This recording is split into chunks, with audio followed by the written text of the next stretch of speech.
The first grant is described, the Connect Us Fund, or Connect US Fund, will support a major collaborative effort to reinforce the political demands at the local, national, and international levels for increased control and reduction of nuclear arsenals by pressing the environmental, budgetary, and security cases for major consolidation of the U.S. nuclear weapons complex. So what we're most concerned about here is the linkage of geographic consolidation with disarmament.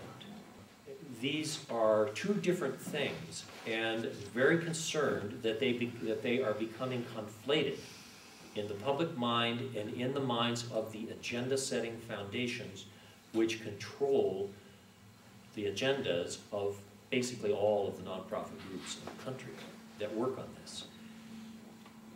The authors of this plan are seeking nonprofit endorsements and international endorsements for consolidating the nuclear weapons complex in New Mexico. And this plan was presented at the United Nations in April, but there has not been, to our knowledge, one single public meeting describing this plan or asking input during its development in either New Mexico, and we're quite sure there's never been any meeting in Amarillo, Texas. These are the two target areas that would be the place where these activities would end up in. Let me just say something very briefly about the litigation in Kansas City. That was started last year. The plaintiffs are most of the organizations in this network, which are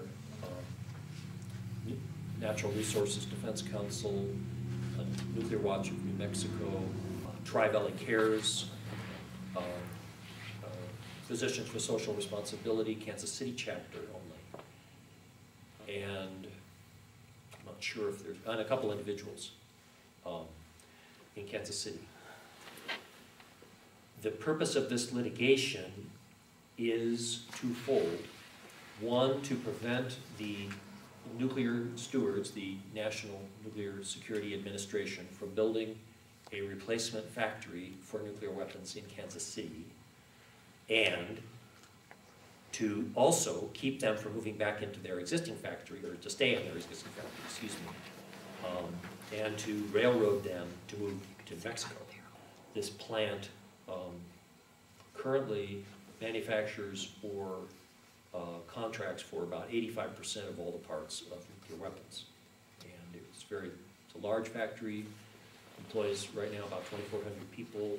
They make 40 different product lines, and the primary purpose of this lawsuit is geographic consolidation, to bring this to Albuquerque, to the Sandia National Laboratory, or somewhere around it. Let's talk about some of the functions that would be consolidated here. We've talked a little about the Kansas City plant. And I guess just to fill that out a little bit more, right now they're using 3 million square feet in a factory. Peter and Trish and I went to Kansas City. We interviewed dozens of people. We took a tour of the factory, not the classified part, but the 3 million is in a even larger building, a 5 million square foot building. We end up with the firm conclusion that by far the best option for the country is to stay exactly where they are. As Peter put it, and who has spent a lifetime in construction, that building is a lot better than most Albuquerque high schools. We're the only party in that wants them to move back into that building, or rather stay in the building. And it's the grounds are contaminated at that building, and but the state of Missouri has said, cleanup is over, you're done, we sign off, you will never have another obligation here, just keep going, just be a steward of this site and can submit your monitoring reports and so on. This was my former career as an environmental cleanup. The environmental situation is imperfect, but it isn't the hellhole that I thought it was reading popular accounts of it. And we don't see the environmental situation as bearing on the management decisions at all. The NNSA has already decided to concentrate all the work related to plutonium and nuclear weapons at Los Alamos. And that's fine with us, as long as they don't do anything. So we don't want them to do any production. We don't want them to increase their storage. They have about 3 tons worth of storage if they choose to use it and operate it, and we think that's more than enough. We differ from the people who wrote this plan who want to increase the storage to 9 metric tons of plutonium.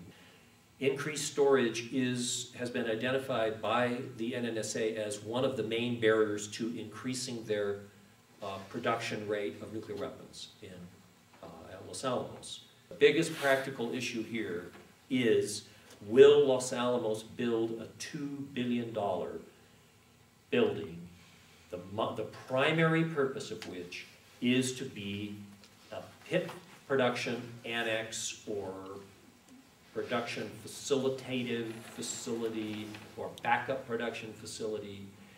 No one around here really wants to talk about it as a factory, but in Washington they're quite clear that that's the purpose of it. And so that's the main question about Los Alamos, the biggest one of all. The New Mexico delegation, as far as I know, is in favor of building this building. But the new wrinkle, because of Obama, is that Obama has capped the budget so far. And that means that they have to pick between cement and scientists. And they are screaming about this. And some of the scientists at Los Alamos, well, this is not a popular project in the science community at Los Alamos. There's a management staff split. The staff understands that if you build a $2 billion building, the money has to come from somewhere, and probably my job. Another thing they want to, the consolidation folks want to bring here is all of the uranium processing and manufacturing in the nuclear weapons complex. There's a large site at Oak Ridge, Tennessee called Y12, which does this work. And the idea of the consolidation group is that they would like this to happen at Los Alamos, and there's a claim that this would fit into existing facilities. There's no such facilities. There were tiny pilot scale facilities. They're very old. They have problems. There's nothing approaching the scale of facilities or the diversity of processes you need to maintain the nuclear weapons stockpile of the United States at any size. This is another $2 billion construction project.